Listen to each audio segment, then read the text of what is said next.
Good evening, folks. I'm Manasa, and this is Akshat. Hi. Thank you for coming for our session on unparalleled ways that Microsoft makes data sharing flexible, safe, and astonishingly simple. Let me just walk you through the agenda for today. We will be talking about the various B2B data sharing scenarios and the challenges faced while sharing data. And finally, Akshat and I will also present a short demo on how to share data using Azure Data Share. I would like to first start about the B2B sharing scenarios across different industries that you see over here in the presentation. Our product managers have done a fantastic job in talking with various customers in different industries, as you can see over here, like retail, automotive, education, government, farming, finance, healthcare, and utilities, and trying to understand what their data sharing needs are and what they're trying to accomplish while sharing data. For example, let's take the industry of retail. Some of the retailers would like to share their data with their suppliers from whom they get their inventory for. And they also need to be very careful in the kind of data that they share. Like they wouldn't want to share like competitive data with their competitors so that they don't have any data leakage. At the same time, they would like to share data in a more simple and a more efficient and governed manner. There's also the scenario of healthcare where customers like hospitals or research organizations have sensitive data on patient records or any kind of drug trials that are going on and would like to collaborate with other organizations and share the data. Such industries require data to be shared in a more governed manner where all the control is with the provider. So I would like to see a show of hands on over here how many people share data. And how many of you over here use FTP or SFTP to share data? As you know, FTP and SFTP requires a lot of knowledge of code and also requires a lot of infrastructure to be set up. A lot of our customers require data to be shared in a secure and governed manner, and FTP and SFTP require sharing of credentials, which is not really secure. There are also customers who use emails and USB sticks to share data where there is no tracking of such data. And when you're talking about large volume of data in terms of terabytes or petabytes of data, this is not very scalable, and it's not secure either. And that brings us to Azure Data Share. Thanks, Mansa. So Azure Data Share, what is it? It's defining a new paradigm of sharing data across organizations and across geographies. It's designed specifically to tackle the pain points that Mansa just discussed with you. It is flexible, it is secure, and it is easy. You basically don't need to write a line of code if you choose to. But we also support SDKs if you do like to plan out code and have development for that. It is flexible in the sense that you can share both structured and unstructured formats of data. We support SQLDB, SQL Data Warehouse, we support blobs, and we also support ADLS Gen 1 and Gen 2. Now, when people are sharing data across geographies and across organizations, the main pain point could be that is the data sharing secure and controlled? Azure Data Share exactly provides that kind of control and granularity. While sharing data, the providers have granular control about who they are sharing data with. All their sharing relationships are visible to them at all times. We maintain historical records of when the data was shared and whom it was shared with. And there is obviously absolutely no exchange of secure credential information between providers and consumers. Finally, Azure Data Share is tightly integrated with the Azure suite of products which you can use for analysis, for example, Databricks, or if you want to use the cognitive services to use machine learning algorithms on top of the data that is shared. It works seamlessly. Let me go into an overview of how the entire flow looks like before jumping into the proper demo. So there are two parties involved here. Obviously, there is a data provider, the one that houses the data, and then there's the data consumer, the consumer that wants to consume the data from the provider. So the provider gets to decide, since we are enforcing a lot of control and granularity, the provider gets to choose whether the sharing relationship is going to be a snapshot-based share or is it going to be an in-place share. So some providers of data are, wait for that. So providers sometimes they would prefer that the data doesn't go outside their organization or doesn't lose their tenancy boundary. So in that case, the provider can choose to do an in-place share where the consumer receives just a view into the provider store. So the data provider store, as I mentioned earlier, they can be of any of these following types. They could be Blob, it could be ADLS Gen 1, Gen 2, Azure SQL DBs, and Azure SQL Data Warehouse. And for the in-place variety, we also support Azure Data Explorer, which is basically Kusto clusters. Now, the data provider simply has to go onto the UI, create a data share account, send an invitation to the consumer. And the consumer has to essentially accept the terms of use. And as soon as the invitation is accepted, the sharing relationship is established. The consumer would essentially have to finally uh, prepare a target store where the data is going to land on the consumer side and just schedule a snapshot. So basically, as soon as a snapshot is demanded from the consumer side, the data flows in. Voila, it's on the target store. Let's dive into a demo. So for the demo, I'm going to play the role of the data provider, while Mansa is going to be the data consumer. So I already have a data share account created. Now I'm going to go ahead and create a share. Now, what is share? It's basically the smallest unit that can be distributed or shared with the data consumer. So I have, as I mentioned earlier, two varieties from which I can choose from. There is the snapshot, and then there is the in-place share. So I'm going to go ahead and select the snapshot. So snapshot is basically going to take a copy of the data. Let me go ahead and provide a share name. Let's say demo share 101. I think I had a typo there. I can provide a description of what I'm sharing. This is, let's say, Ignite share test. And we can specify certain terms of use. This could be a predetermined contract, and this would have to be agreed to upon from the consumer side as well.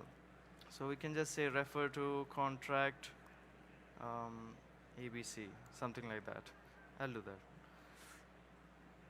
Okay, so now that's done, we'll go ahead and pick the data sets that we actually want to share. So the cool part about data share is the way it's designed, you can share heterogeneous data. Essentially, you can store both structured and unstructured data as part of the same share. So let's go ahead and pick an ADLS Gen 2 source. And you can clearly see that we are able to browse all the ADLS Gen 2 file systems that are available to us. Basically, I can just expand this tree view, and I feel like sharing this Contoso provider storage. By the way, I work for Contoso. I'm going to share across my organization boundary. So I'm going to share raw point of sales data because Mansa is interested in that. And at the same time, I can go ahead and share a SQL data warehouse table. Now again, I get this seamless view into what I have access to on my side. I'm going to select a SQL server, interested in Balboa. So I'm going to authenticate here primarily for the purpose of being able to see what tables I have access to. There is no data transfer taking place at this point. So I'm just going to look through the tables I have access to. I'm actually looking for a table called product data, and just want to make sure that the schema is correct. And turns out, yes, this is the one I want to share. I go ahead and select it, and I can simply add it to the data sets that I want to share. Once all this is done, I am going to add Mansa as a recipient.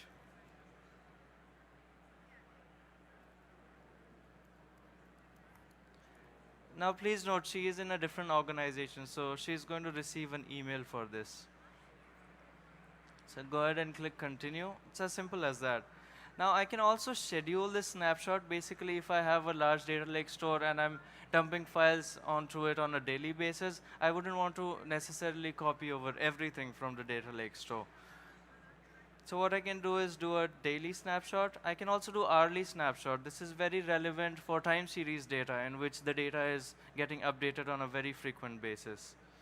So let's just go ahead and add a scheduled snapshot. But Mansa would be able to, after accepting the agreement, to also on demand in an ad hoc way accept the data.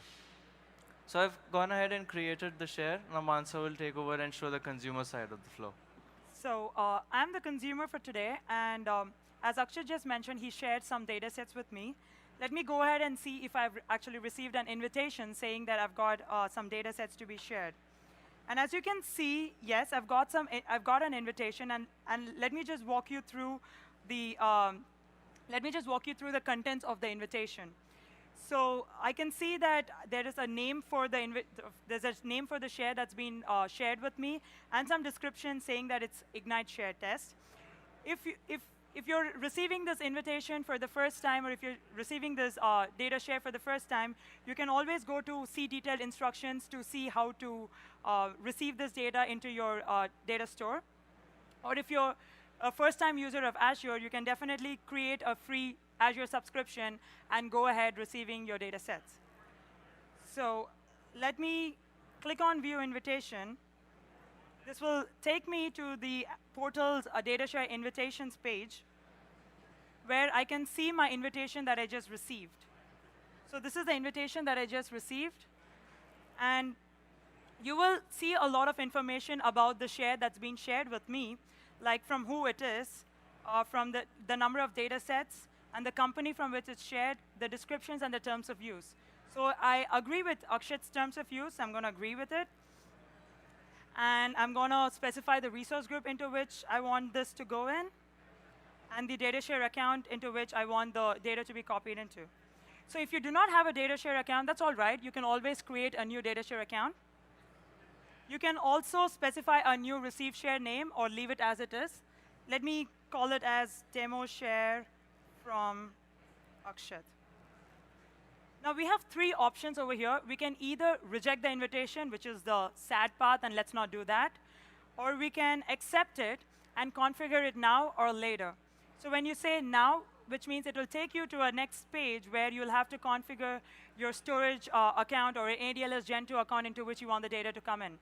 Since we have heterogeneous data sets, let's configure it later, and let's configure it like to warehouse or Gen 2 to Gen 2. As you can see, now we have gone into the data share account, and this is the received share that I just created while accepting the invitation. And I also see the data sets that Akshat has shared with me, but clearly I haven't mapped it to any target store. So I'll go ahead and map it to a target store. First, I'm mapping a data warehouse table. So we offer this really cool feature where you don't have to map it to data warehouse. There's no homogeneous mapping necessary. You can definitely map it to a data lake storage Gen 2, or a blob storage, or a database, or a data warehouse itself. In case I'm mapping it to a Gen 2, you'll have to specify the output format in which it needs to be mapped, which is either CSV or Parquet. So currently, let's just map it to a data warehouse.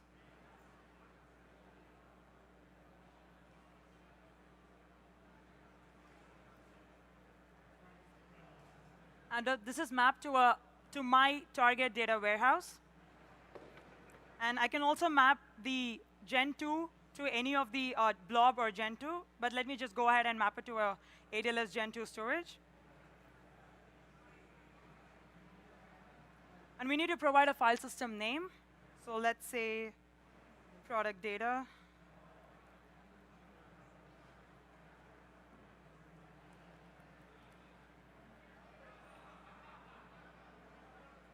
And we are done mapping. Now, all we need to do is trigger a snapshot. So a snapshot is basically what that does the action of copying the data from Akshit's account or Akshit's storage sources into my target store.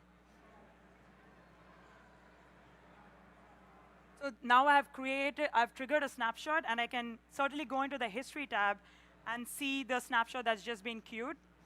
Just give it a couple of minutes. We can definitely see in a granular level the data sets that are being copied into my storage account. Meanwhile, Akshat will show you on the provider side, what the provider sees. All right, so I had mentioned that there's a granular view on how much data is shared, what is exactly shared, and how often it is shared. So I'd like to demonstrate that from the provider view. So I'd like to know, hey, who, who are the people that I'm sharing my data with? What are my sharing relationships? So I'd go into the share, and I can look at the share subscriptions. I can already see that I have a sharing relationship with Fabricam Solutions. Basically, Mansa represents that institution, and that the status is active. Now I can, let's say I decide that I don't want to share data with this institution anymore, or that we have approached the end of our contract, then I can go ahead and revoke the subscription. I won't do that as of now. I can go ahead and see the data sets again. If I may choose, I can remove a data set or two, or I can add a few more. And similarly, on the history tab, I can actually see that the data is being transferred right now. So I have a controlled and secure view into who is copying data right now from the store that I have given access to. Now again, please note that we have not exchanged any credentials throughout this process. She has her own store, I have my own store. So it's completely secure, controlled, and easy to monitor. If I want even more details as to what data sets have been sent, and you can see it's already succeeded, the transfer, I can go into the data set level and monitor how many bytes were copied and what the size of the data was, and what time did it start, what time it ended. I'll switch back to the consumer view. So now that the data has been copied, we can definitely go and see. So initially, this was what my the data warehouse had. It did not have the table that Akshat shared with me.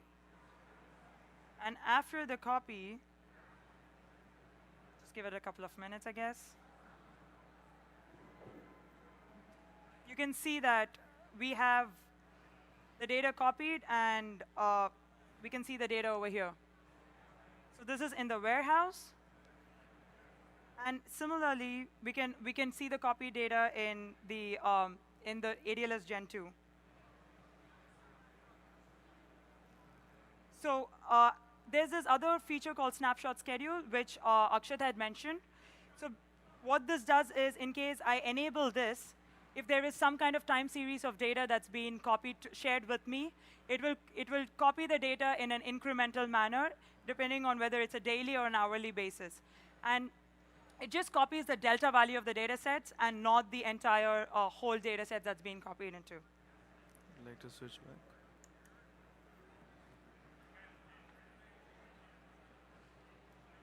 And that brings us to the end of our demo. So please feel free to go check out Azure Data Share on portal.azure.com. And the in-place sharing is in gated preview. So if you would like to test out our in-place sharing, please do sign up for it. And there is more information about data share on our product page and in our documentation. Thank you. Thank you so much for coming. These are our upcoming sessions for tomorrow. Please feel free to attend them and see how data share is integrated into other services. Thank you. Thanks.